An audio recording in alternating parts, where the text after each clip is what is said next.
Thank you, Mr. Speaker. Well, overnight, House Republicans have dramatically and inexplicably reversed their position on taking down this terribly divisive symbol, the Confederate battle flag.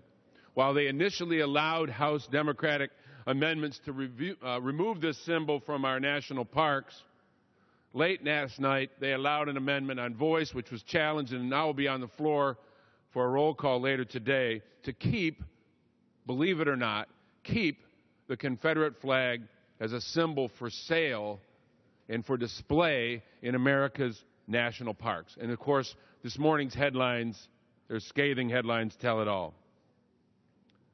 House GOP takes step back on Confederate flag. Unbelievable. It's a shame. It's really a shame that House Republicans last night, very late last night, without warning, attempted to turn back important progress on taking down this terrible and divisive symbol. And this, of course, happens just weeks, days, literally, after 9 Americans were slayed in an historic black church in Charleston, South Carolina, a terrible and tragic massacre committed by an evil individual who wrapped himself in that very symbol and celebrated the hate that it stood for. I attended the funeral of Reverend Clemente Pinckney, and with other members of Congress, grieved with that community in their pain, and saw that community asking themselves a question: why? Why does that hateful symbol, that flag, continue to fly over their state capitol?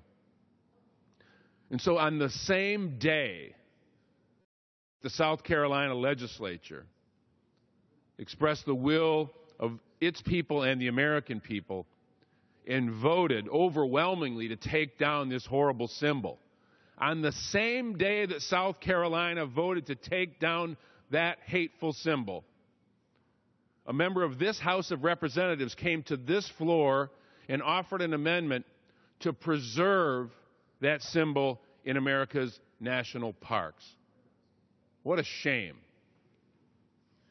Amazon, Walmart, Sears, all have taken that symbol out of their stores, no longer sell it. But the Republican leadership allowed and would have allowed on voice vote an amendment to stand that would preserve the right to have that symbol sold in our national parks. What a shame. So I hope the American people are watching and paying attention to this, because it's a moment of truth, I think, for this Congress.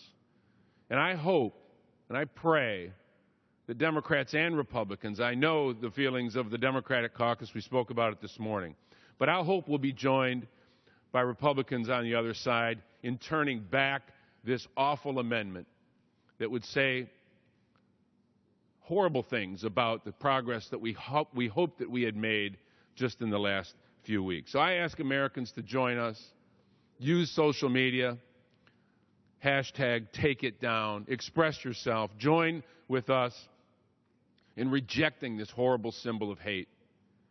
Let's take it down. With that, Mr. Speaker, I yield back. The gentleman yields.